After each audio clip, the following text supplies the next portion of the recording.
Let's head overseas now, and fierce fighting is continuing in the Ivory Coast, where Japan's ambassador has been rescued from the city of Abidjan. The ambassador and his staff were trapped in the embassy for hours when it was taken over by troops loyal to Laurent Gbagbo. For more, Africa correspondent Ginny Stein joins us now via webcam. Jimmy, good to talk to you again.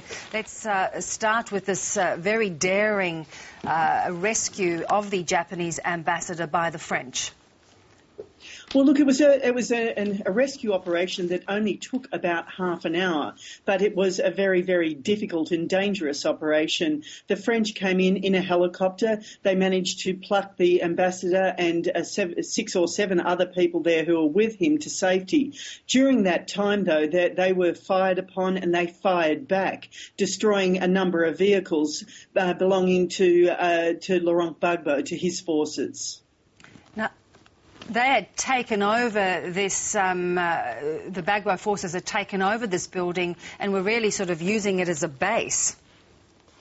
Well, we're not really sure who had taken it over. What we know is that it was described as mercenaries, but the ambassador was saying he was locked in a safe room, so he wasn't able to see who it was and who they were firing at. So it was a little bit unsure exactly who it was who had taken it over.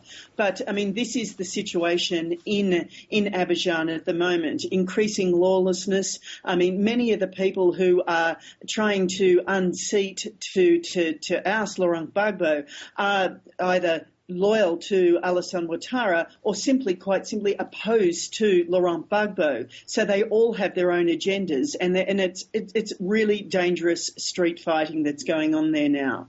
Ginny, the UN has been trying to play a role negotiating some form of surrender by Gbagbo.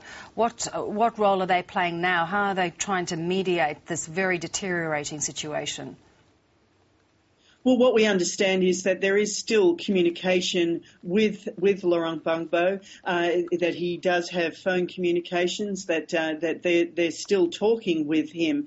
But what we have seen, the UN is raising considerable concern about what's happening, not just in Abidjan, but across the country. At a press conference in New York, Valerie Amos, who is the emergency relief coordinator for the UN, she said that, people there are witnessing terrible violence. People are immensely traumatised. They have witnessed terrible violence and many have been directly targeted.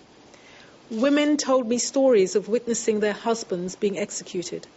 Hundreds of children have been separated from their parents, and women and girls have allegedly been kidnapped.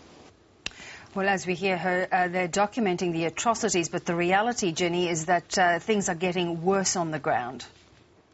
They are, and it's not just in Abidjan, but it's also outside and across the country. I mean, we're hearing reports of further atrocities being committed in the areas close to the Liberian border, and aid workers say they're simply not able to get out to these places because of mercenaries who are running around looting and pillaging, but they're just not able to get anywhere to see what is going on.